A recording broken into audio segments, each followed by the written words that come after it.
Have you ever wondered why people find it so hard to come back to the office? They got used to working in really nicely designed workspaces, their home or their garden. And now some companies force the employees to come back to the office that are gray, that are sterile, not warm, and then wonder why don't people collaborate more? Well, today I'm talking with an expert in collaboration and innovation, Anouk van Oordt. She's an expert in workspace design, but she's also an expert in the new way of working. Because, of course, how you want to work, how you want to collaborate needs to be translated in your workspace as well. And so I learned today that you can design to help create a safer environment. You can use design for people to collaborate more and innovate more. So be sure to listen to this episode about how can you design great workspaces for more connection, for more authenticity, for more collaboration and innovation. I'm Murielle, CEO, mom and educator. I used to work really hard and sacrificed important things to me until I lost my motivation. Fast forward past many failed attempts and lessons learned, and I found a way to reach great results while working less. Today, I'm obsessed with helping other leaders build meaningful lives. So each week, I'll be sharing inspiration to change your life and organization. This is Rebel Leader with a Heart.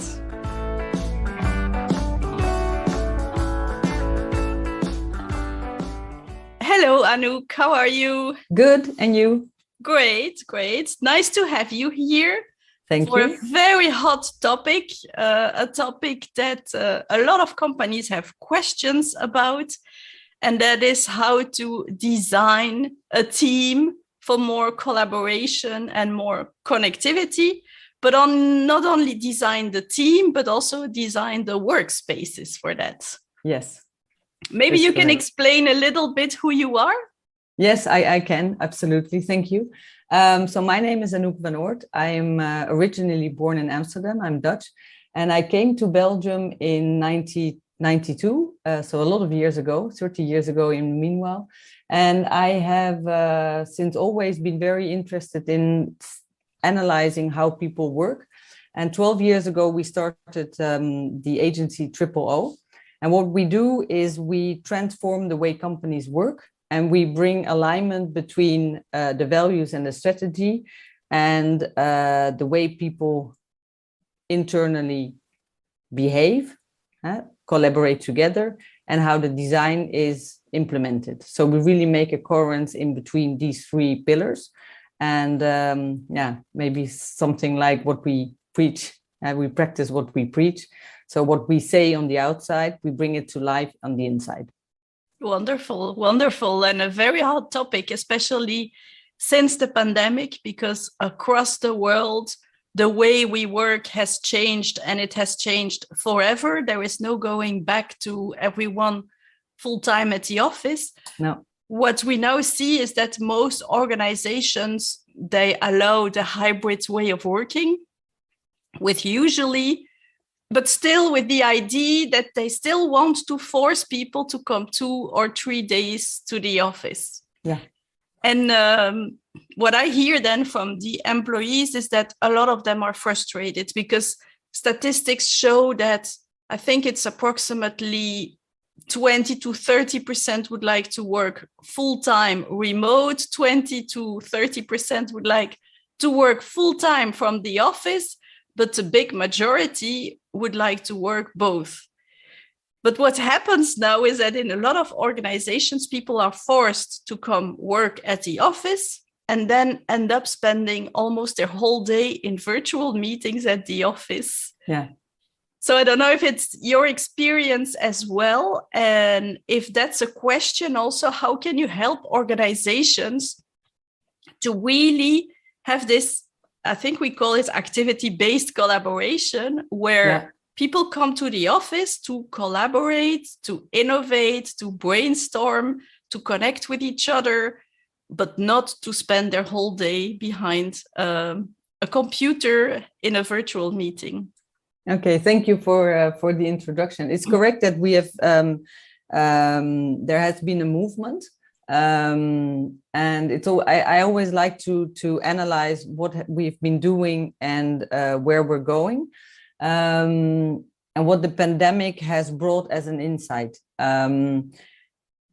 Before the pandemic, I think many companies moved to an open space, which was a very large space where people were working in tables that were aligned and very large. Just before the pandemic, I think it's interesting to analyze that what people felt at that time is some sort of tiredness because they couldn't really concentrate at the office that good, while the open space was meant to enhance collaboration. And what we saw happening is that there were two conflicting activities taking place in the same environment. So two people who want to interact or ask each other questions, stay up to date, they would be talking to each other, and next to that space, there's somebody who wants to concentrate. And so what we saw happening is that the open spaces became way too quiet.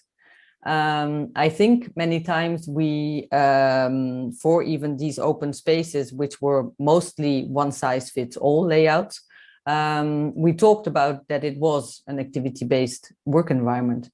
And then people were asking, can I please work from home because I can't concentrate? And then came the pandemic, and we were all forced to go home. So I think the sense or the feeling, and I think it's very important to speak really of this feeling of the open space as we knew it, with this one size fits all and all these benches aligned next to each other. It felt like a production site where you come to produce and then you leave. And there was this sense of frustration, of tiredness. I want to finish stuff, but I can't do it.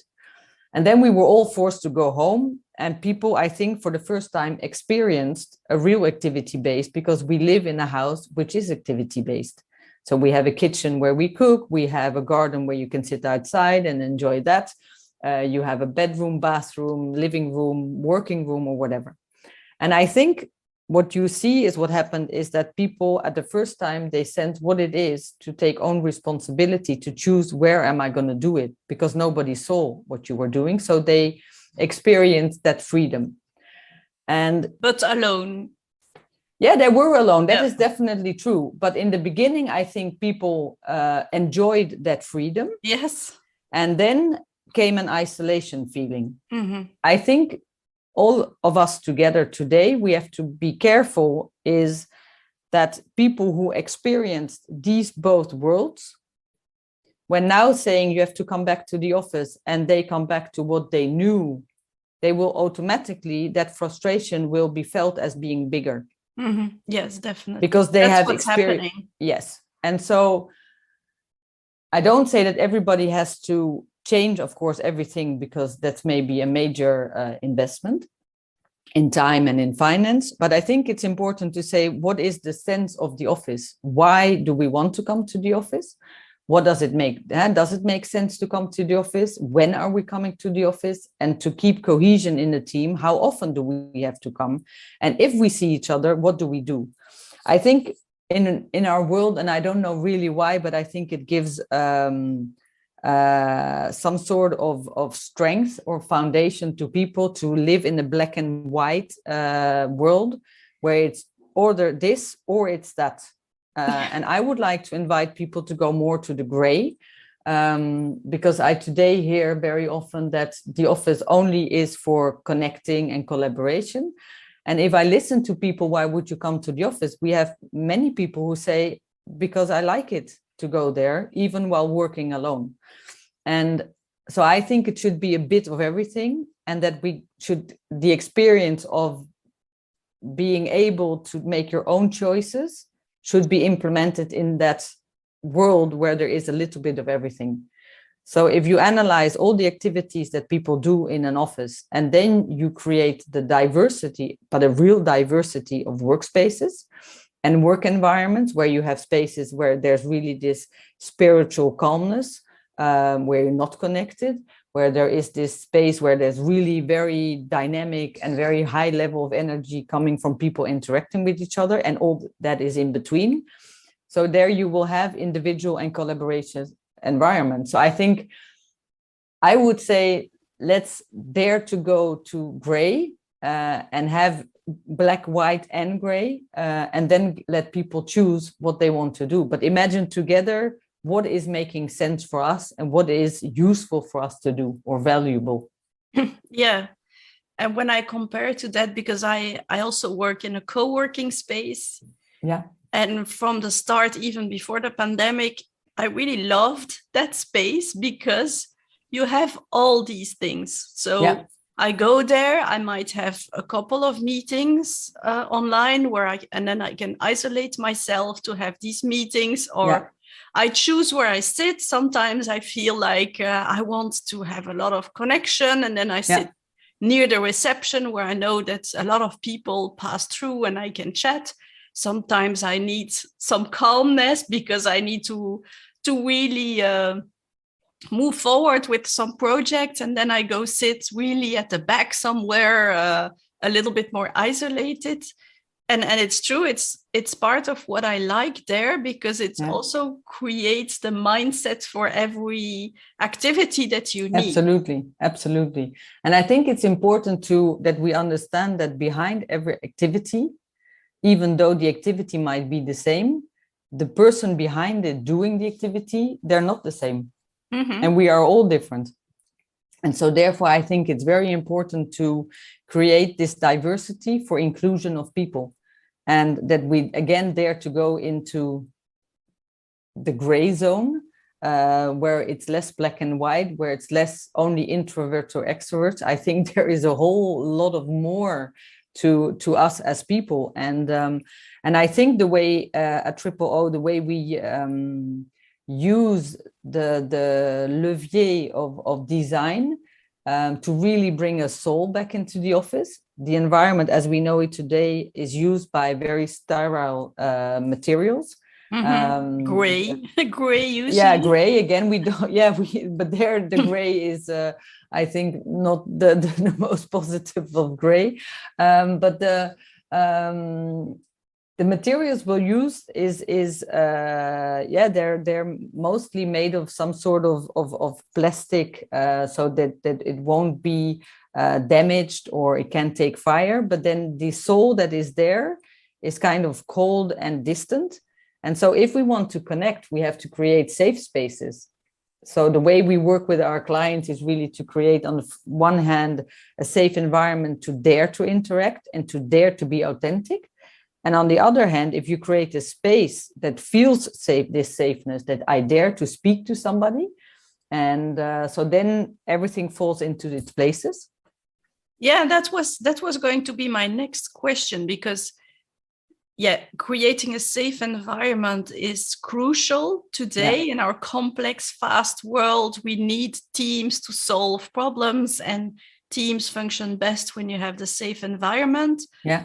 But what is the design then of a safe environment compared to the design of an unsafe environment? Well, I think when we analyze buildings, office buildings, we come to the conclusion that most buildings are some sort of rectangle. And in the middle of that rectangle, you see the technical spaces, which is closed because there is the fire staircase or any other stuff, or toilet. So that is a closed box. If you look at the energy of a building, the energy of a building comes together in the center, or the energy of a space comes together in the center of the space. But if you have in the center of the space a technical block and that you cannot go there, so you have this rectangle with a block in the middle, what we see happen is that people walk around it. And if you kind of in a meta position analyze why we did that, we did it to put a workbench rectangle or perpendicular on the facade. So the the light is in the right way or an ergonomic way, falls on your table, which of course is important. But next to that, you have a walkway walking around. So people are walking around all day long. So I think I would invite the real estate world to think about what is already the energy and the sizes that I create. And so in squares or organic environments, there is way more energy already in the architecture itself. And from there, I think it's important to create human scaling and small environments. I think today environments are way too long, way too big, and the human person, if your telephone rings and you're in an open space with 50 desks, I mean, I wouldn't dare to answer the phone. I would feel very awkward. Kind of, who is hearing me? Is this safe? So I think it's important to work with the people as well. So I think there's something about the form and to sense the energy in buildings. And then the uses of materials. It's the same for the glass walls of meeting rooms. Funny enough, we make everything glass. And I think, again, from this perspective of saying we need to be transparent, and transparency brings connection. But what we see then is that everybody puts a film on the glass wall because it's unsafe, because when you're in a meeting, you don't really want everybody to see what you're doing. And then I always ask myself, but why did you put then all that glass? Because it's more expensive, it's less acoustic, and I think it breaks, it breaks the connection, and it brings a lot of coldness and distance again. So we kind of always analyze that. And I think some sort of organized chaos helps to connect as well. And have, I always wonder why we keep these, the typical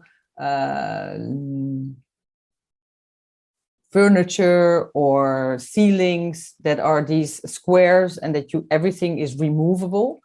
So we would like to invite companies to create a fixed environment instead of one that you want to change all the time. So if you imagine a space that is fixed but allows agility, and so people are flexible and they move, I think then you get somewhere. And then the connection or the cohesion is created by rituals instead of an assigned desk. Yeah. And I always wonder, because when you look at your home, how you make it warm and cozy, and then why do we make office spaces so cold? In fact, sometimes, there are some pictures on the walls, but the whole thing is very cold. Absolutely. We would never design our house like never. Most office spaces are designed. Absolutely. And I think that was interesting when we had this whole period of COVID. In the beginning, of course, everybody was at home. So you could see those who said, okay, you can see my house. You would see a different type of layout behind. And now we're in this hybrid period. So you can really tell from the scenery behind somebody online, whether he's at home, and you can feel a soul when they're at home. And then when you see the office layout, you're like, oh, you're at the office. You can tell immediately it's somebody. So so it's, I have that same ideas. Like, why did we do that? Why? And what I think is always interesting is that people continue to do what we've always done. And why don't we dare to say, just stop and let's think of what we have done, and should we continue doing that, and does it make sense? The same of giving everybody an assigned desk. I mean, if we don't imagine the impact that has, or that system has, on the connectivity or the silo creation within an office, I think many things do a lot of harm to teams and to companies. And then, I think it's valuable kind of to step back and to say, okay, what have we been doing? What are we doing? Does it make sense? Should we continue to do so? Or is it maybe waste, and should we stop it? And then I think energy starts to flow between people within a company, and the serendipity that you can implement into companies by accident, get people connected or bump into each other. And then innovation, creativity goes up. And that's what I also like about the co-working space, Silver Square, and I think you designed it. You told me we you were did. the We one did. that designed it. Yeah. Is it's so beautiful and so nice. I even get inspiration for designing some things in my place. Yeah. And so you like going there because it's beautiful, the people are nice, you have Yeah. all these possibilities, whether you want to brainstorm, collaborate, concentrate, or Yeah. you really need a meeting room. And I often said, why don't we design our offices like the co-working office Yeah. designed them? But I guess there is a cost. So now we have all these companies out there. They realize that their offices are not adapted anymore. I think that the consciousness is there, and there were statistics. I think 67% plan to redesign their office spaces and also reduce them because they Yeah. don't need as much anymore. So how can you start doing that in a way that doesn't cost you millions from the start? Can you do that also in an agile way? I think you can always, but I think that for every company, their offices, of course, is different. And you can so each start point, of course, is different. For an ecological and financial reason, we always reuse as much as we can.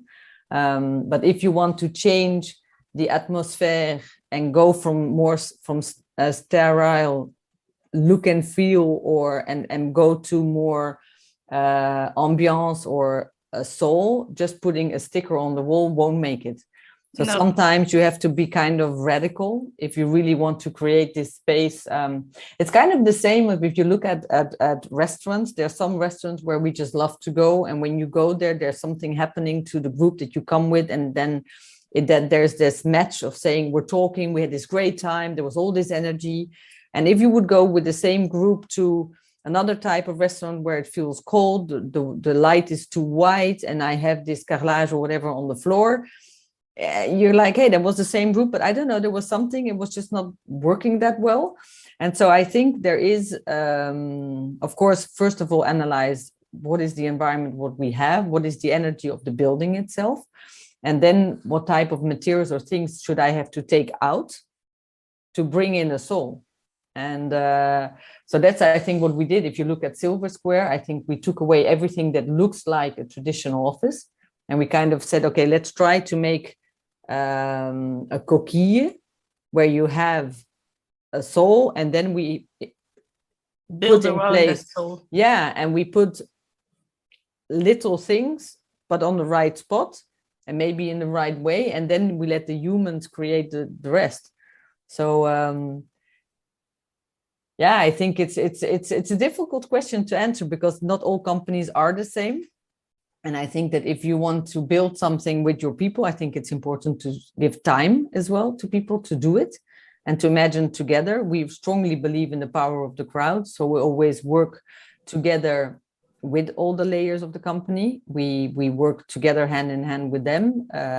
They will become the designer of their own space. So they challenge us, we challenge them. And we dare to open the doors that are sometimes kept closed. And then, yeah, give time to a process. So yes, there is sometimes a financial aspect to that. If you want to go from, a traditional kind of layout that does not really bring or attracts people anymore, kind of think, okay, what should attract and where do we are? And I think many companies are as well in these zonings. Where I think per definition there is already no soul in the zoning, and I would say maybe decide to leave there and go into town where there is a soul, where that la mobilité douce, where you can come with a bike or train and give people more than just an office space, so they have the possibility to and maybe be on the ground floor. I mean, I think ground floor is connected to the gardens, is connected to life. There's people outside. So maybe even think of that and be daring. Yeah. No, nice. And when you start, you say you don't only look at design you do design is only one part. Yeah. You also help the organizations with their team design or design of the way we're going to work. Yeah, absolutely. So as I said, the values and the strategy really is where we start from. Then we analyze, okay, what is the perception of the culture today, and where would we like to go, which is the strategy and the values most of the time. So we kind of create a gap or see what is the gap in between the two. And from that, we create a concept. And then it's human-centric design. So the change and the culture that we would like to see is always leading, and design is always following. And I think in offices that we see today, it's more of a design-centric design, where we design the layout and then we say, okay, we have people come there. And I think it should be the other way around. So it's a human project instead of a design project. Yeah, like everything at work with strategy and values. It's not the posters on the walls that will make the difference. It's how people live them and experience them. Yeah, absolutely. And it's funny always when you in the beginning, companies were maybe profit only, and then became the importance of having a purpose and having values, saying, okay, the way we do it is important as well. And but I think companies maybe are kind of struggling with that whole issue, and to make that really brought to life, I think we should do more than, as you say, put the values on a wall in a meeting room, because most of the time people have kind of no idea. There are 5 values and the first 2 they know, and then they start asking, do you remember what was the third one again? Yeah. And I'm like, well, then it's maybe not as honest as that, or you know, that honorability behind that. These values are maybe not as in line as what we preach is what we do as well. So it's I think that's important, and I think today way more than before. Since COVID, everybody has this wake-up calls like, what am I doing? Why am I doing this? Do I want to continue to do this for the rest of my life? So I think the companies who are straight in that manner, saying authentic and aligned and meaningful. And I think that's the struggle today. The teams that were in the company before COVID are not the same people anymore. And so as you say, I think that's extremely, you know, this authenticity and as well, like, what does this value mean to me? And how do I feel to these values? And I think we're more into that. And I think the next generation is very much into that mode. I mean, they don't buy it anymore, these marketing stories and beautiful things. They want real stuff. Yeah, exactly. So I think it's an invitation. And I think sometimes change hurts, and people need a very big bang to realize that there is a real need for a change. And then when you talk about design, what I also teach people is sometimes you have like the management team who's at the top of the building, really like the top of the pyramid, and the parking spaces that are reserved for the directors, but not for the other employees, while they would like to have empowerment in their organization. So this should also be part of the thinking process. Absolutely. It's true. If you look at a traditional work environment, the hierarchy is felt in design. I mean, the CEO has the best office, has the most square meters, the best view, the most windows, the better plans, a real desk with real wood, and the rest is imitation. And so it brings the gap. It makes a gap felt or experienced in real time all the time. And so if I hear a CEO say, "Oh, but my door is always open, they can always enter," I think that sometimes we don't realize how people feel, and that they just don't dare to come in. And I think the all intentions are most of the time really good, but sometimes we forget of what is the perception on the other side of what we're doing.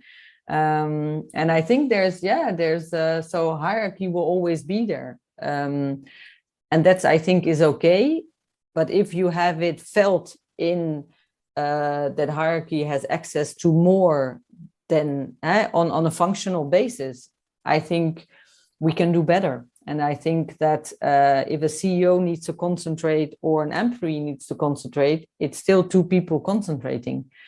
And I think so. For each activity, you make the best choice. And I think we can give that empowerment. And I think by that, it's not that the roles will change, but the sense of hierarchy or the feeling and the downsize of that hierarchy will leave. And I think there you have more connection. And then people dare to ask a question to the CEO, which today I think it's lonely because many people don't dare. Yeah, exactly. And, exactly. Yeah. And I think that this fear is felt in the type of design. I mean, if you look at Sterile, it's there's fear in that, I think. So I can understand that people just don't dare. And they remember when we were in the COVID in March, it was beautiful weather. And I think people for the first time experience, I can work maybe even from the garden. And how fun is that? So, and then today we go back to an office where everything, all the windows are closed and we can't open them. And so, I think it's difficult as well for companies to today. I think it's very interesting, but I can understand it's very difficult at the same time. Yeah, it is indeed, because it's I often say it's 180-degree change that we have to take if we want to be successful in the hybrid sphere. Yeah, definitely. And I think there's another thing. If I hear you say the hybrid, I think many meetings are in hybrid way. I would advise not to do that. I agree. I think either remote or everyone there, but hybrid is, the technology is not great yet for hybrid mode.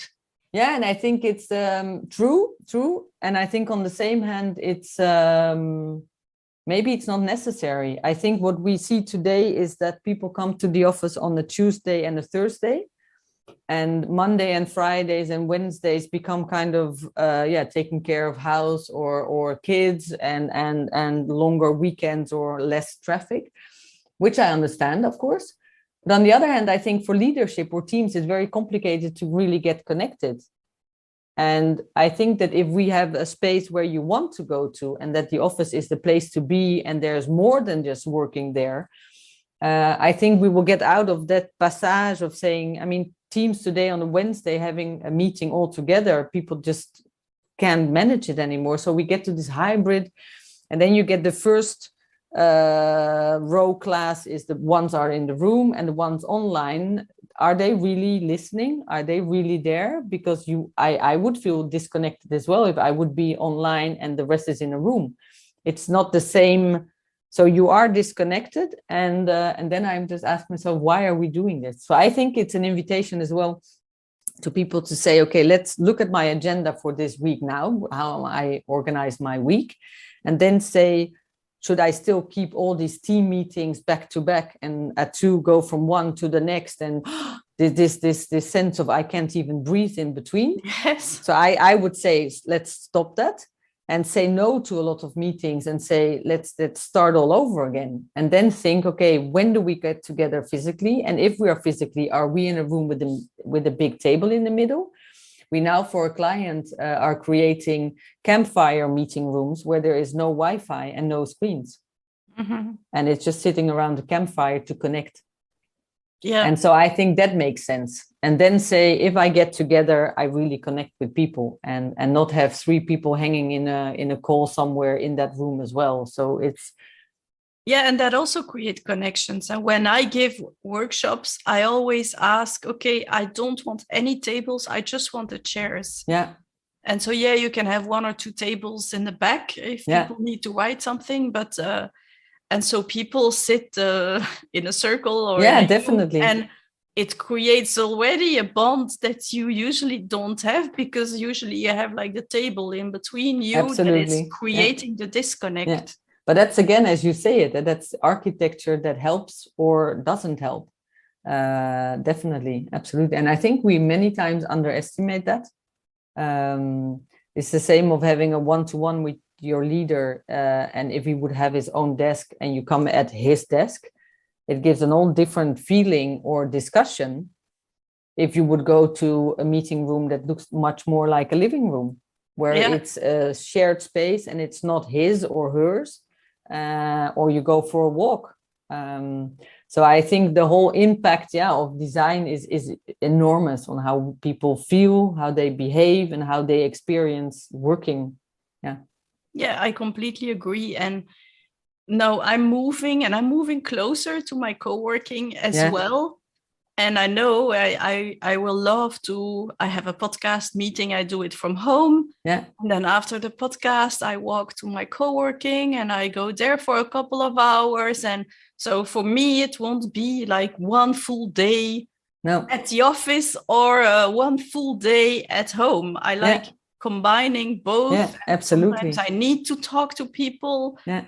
Because when you're alone, it's great. It's flexible when you work from home, but you also have darker thoughts because you can't really just share something with somebody spontaneously, where attention is then immediately released and your thoughts change. When you're alone and you've had a bad meeting, and you're still alone, you stay with that tension, and it negatively impacts your thoughts that you bring with you in the next meeting. Yeah, that's correct. And I think, that's very important. I think if people start feeling that, and so it's not only intellectual, but also in the emotional, and that we dare to feel, and in line with that, choose where do we go.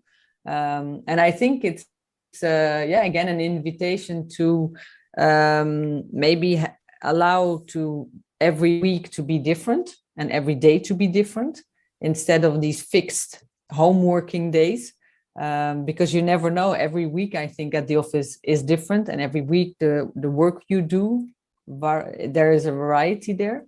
And so allow this kind of more different agendas, different weeks, different Exactly. And when my team and we need to brainstorm or we want to solve something complex, then we get together for that. Yeah, absolutely. Physically.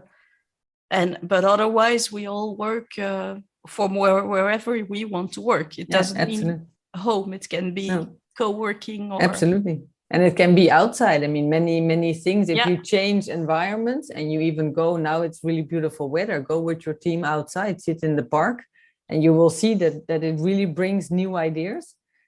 I mean, you really feel your mind changing when you move environment, when you move. For many companies today, we're really creating. There's one client that we're working for. They have an enormous park. Almost 30,000 square meters, so it's really big. And they ask us, can you create an outdoor space where we can work, connect, play, and interact together? But it's only outside. Yeah. And so I think the next phase is kind of that thing as well, and so that we understand that for people to be creative and to get energy, it's important to change atmosphere, to change inside, outside, cold, warm, loud, silence. So that brings energy to people. Yeah. Okay, it was really nice having this conversation with you. Yeah, absolutely. Where can people find you? We are in Uccle, on the Chaussée de Waterloo, 925 to be correct. And we have Met Plezier, which is our own canteen. And so we have opened our offices to the outside world. So you can always come. We're open every day with Met Plezier, and we're just next to that. Yeah, and online? Online at www.weare.be.